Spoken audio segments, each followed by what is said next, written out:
Hello friends, welcome and welcome back to my channel Veda of Ayu. एक patient है जिसका 34 week चल रहा है, प्रेग्नेंट है। उसमें क्या हुआ है कि जो लाइकर होता है यानी बच्चे के आसपास का जो पानी होता है वो काफ़ी कम हो गया था।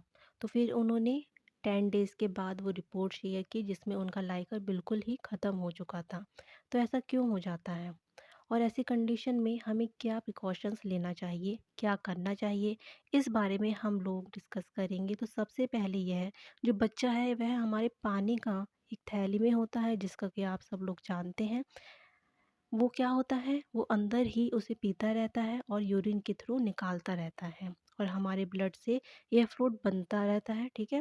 और ये जो फ्लूइड होता है ये बच्चे को प्रोटेक्ट करता है, जो बाहरी शॉक होता है उससे प्रोटेक्ट करता है और ये न्यूट्रिशन भी देता है बच्चे को, ठीक है। तो ये एमनियोटिक फ्लूइड इसे कहा जाता है। 34 वीक्स तक ये बनता है, उसके बाद इसका बनना बंद हो जाता है और ये धीरे धीरे एब्जॉर्ब होने लगता है। तभी सुना होगा कि आप डॉक्टर के पास जाते हैं, 38 वीक्स हो गए, 40 वीक्स हो गए, किसी के 42 वीक्स हो जाते हैं, तो धीरे धीरे पानी बिल्कुल ही ख़त्म हो जाता है, ठीक है।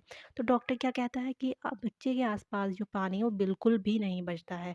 तो ऐसी कंडीशन में क्या होता है कि 36-38 वीक्स में पानी धीरे धीरे कम होता है और जो पेशेंट्स होते हैं जिसका ब्लड प्रेशर बहुत ज़्यादा बढ़ा हुआ रहता है, उसमें ये 180 के सेंटीमीटर तक हो जाता है, 200 तक पहुंच जाता है, ठीक है। जब ब्लड प्रेशर आपका ज़्यादा होता है तो ये पानी क्या होता है, धीरे धीरे कम होता रहता है। तो ये ब्लड फ्लो नहीं पहुंच पाता है, तो इससे क्या होता है, पानी कम हो जाता है, ओके।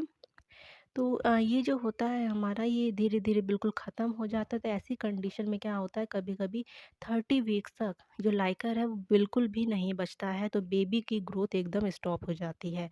तो मेन चीज़ यह है कि जो लाइकर कम हो रहा है, हमें क्या करना है। अगर 30 वीक्स है, 32 वीक्स है, तो हम लोग लाइकर बढ़ाने की मेडिसिन देते हैं। कुछ ऐसी मेडिसिन है जिससे कि ब्लड वेसल्स जो है वो डायलेट हो जाती हैं और इससे एमनियोटिक फ्लूइड का प्रोडक्शन थोड़ा-सा बढ़ जाता है।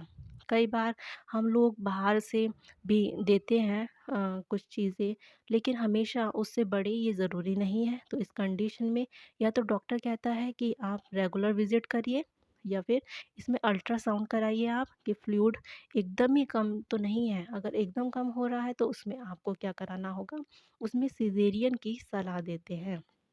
ठीक है। तो एमनियोटिक फ्लूइड आपको पता होना चाहिए कि कितना उसमें नॉर्मल होता है। तो जब हमारे 40 वीक्स हो जाते हैं तो 600 से 800 मिलीलीटर होना ही चाहिए, ठीक है। उसी में ही आपकी नॉर्मल डिलीवरी हो पाती है, उसी में ही डॉक्टर सलाह देते हैं कि नॉर्मल डिलीवरी हो पाएगी, ठीक है। तो इसमें क्या होता है कि हमें AFI देखना होता है, एमनियोटिक फ्लूइड इंडेक्स, वो 5 से 25 के बीच का होता है। अगर 5 से कम होता है तो वो ओलिगोहाइड्रो एमनियोसिस में आता है और 25 से ज़्यादा होता है तो वो पॉलीहाइड्रो एमनियोसिस में आता है, ठीक है। तो इसमें अगर 5 से आपका कम है, ठीक है, तो क्या हो सकता है कि मदर का हाइपरटेंशन हो, ठीक है, बीपी बढ़ रहा हो या हाइड्रेशन की कमी हो उसमें, ठीक है, डिहाइड्रेशन हो रहा हो, ऐसा भी हो सकता है। या फीटल में क्या हो सकता है, कोई क्रोमोसोमल कोई चेंजेस हो रहे हों, ठीक है, ये डॉक्टर्स आपको बताएगा। या आपका जो है कि प्रेगनेंसी टाइम निकल गया है, उसमें क्या होगा, आपका पानी कम हो जाएगा, ठीक है। या फिर कोई एमनियोटिक फ्लूइड डिसऑर्डर हो तो उसकी वजह से क्या होता है, ये कम हो जाता है। तो आपको इसमें चेकअप कराना होगा, तो सलाह यही दी जाएगी कि आप इसमें सिजेरियन कराएं, ठीक है। और अगर आपका 25 से ज़्यादा आ रहा है, मतलब कि जो एमनियोटिक फ्लूइड है वो बढ़ा हुआ है, तो क्या हो सकता है, पेशेंट को उसमें पैर की सूजन हो सकती है, ठीक है। पैर में सूजन होगी, एब्डोमिनल पेन होता है पेट में, ठीक है। तो ये सब इसमें दिखता है। तो ये आपको रेगुलर मतलब चेक कराना है आपको। 40 वीक्स तक ये आपका 800 ml रहता है, उसके बाद ये धीरे धीरे कम होना स्टार्ट हो जाता है।